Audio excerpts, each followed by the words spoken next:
Hello, and welcome to Quick Charge. I'm Mikey G, and it's Wednesday, November 8th.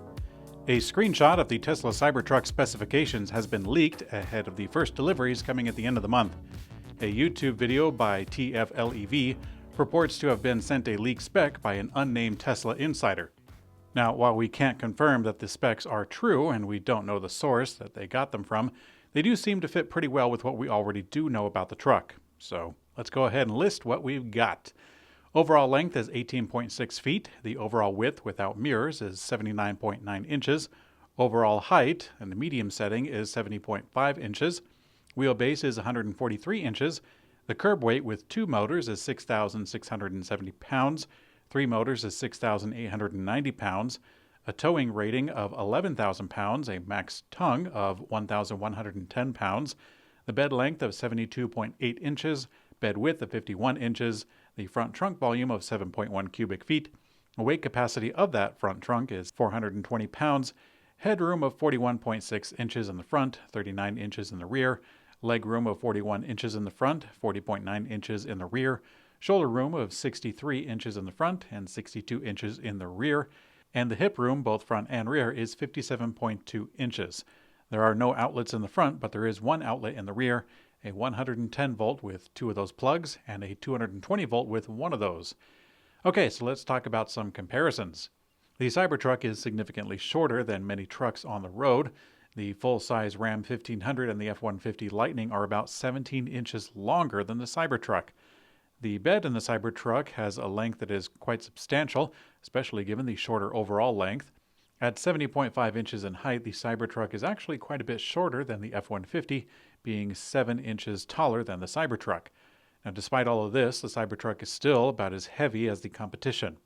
One missing specification is the battery size. We don't know if the numbers listed are for the large or small battery, or if there's going to be any options.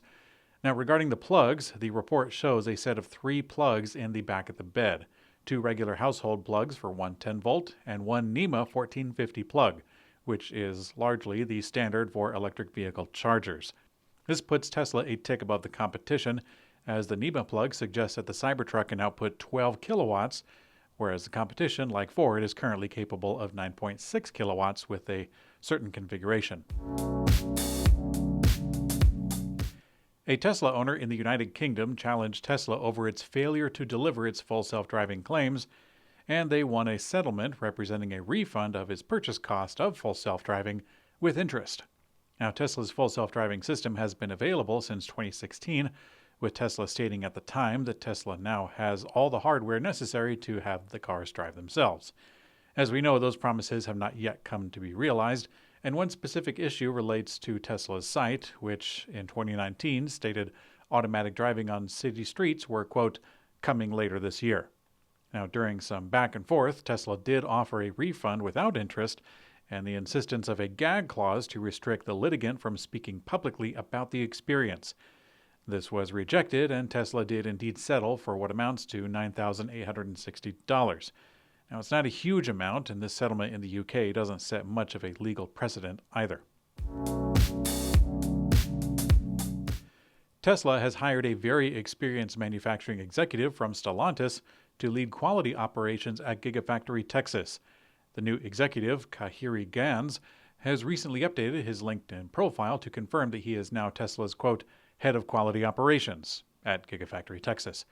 And the manufacturing executive holds a mechanical engineering degree from Tuskegee University and a master's in manufacturing engineering from the University of Michigan. He started his engineering career at General Motors, but spent the last decade at Stellantis, where he held several different positions in powertrain engineering and production. Tesla announced that it has achieved a milestone of having deployed 1 gigawatt-hour of Powerwalls in Europe. That's particularly impressive considering that the Powerwall is only limited to some markets. The product also has limited usability in Europe without 3-phase in the versions. The automaker recently released Powerwall 3, which is going to sell alongside its Powerwall 3 Plus. The company hasn't released all the details yet, and some are holding on to the hopes that it will enable a 3-phase version eventually. As the EV price war heats up, Lexus is increasing their discounts. With sales figures in the quadruple digits, Lexus is looking to move some units. They are offering up to $15,000 in lease incentives, which is the biggest so far. The Electrek RZ began rolling out in the first quarter of 2023, now with Lexus selling over 2,500 models through September, so not terribly high. On the other hand, Rivian has been one of a few EV makers, or automakers in general, who have avoided price cuts. According to Rivian CEO RJ Scaringe, new orders are driving up the average sales price of their vehicles. He attributed improvements in material cost, plant upgrades, and, quote, fixed cost absorption from running higher volumes, all of this to narrow losses. Now, Rivian believes that recent plant changes will, quote, meaningfully reduce our material costs and position Rivian to exit 2024 with a much improved margin profile. Now, Rivian will offer less expensive vehicles in the future, which is not exactly a response to the price war, but more of just having more vehicle options. Chrysler CEO Christine Fuel confirmed the next model for Chrysler will be purely electric, a crossover in 2025. The crossover's design is inspired by the Airflow concept and will share the STLA large platform with other Stellantis EV models. The Airflow was based on Chrysler's RU platform, which was used for the Pacifica Hybrid, but the STLA, which is incoming, will offer more improved capabilities.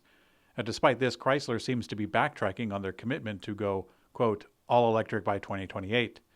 Fuel said that the company expects to continue offering hybrids of their Pacifica, quote, through the end of the decade. Giving himself 2 more years, I guess.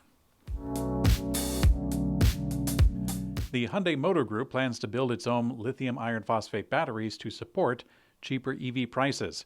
Industry sources said that the automaker is expected to introduce them to Hyundai and Kia in 2025.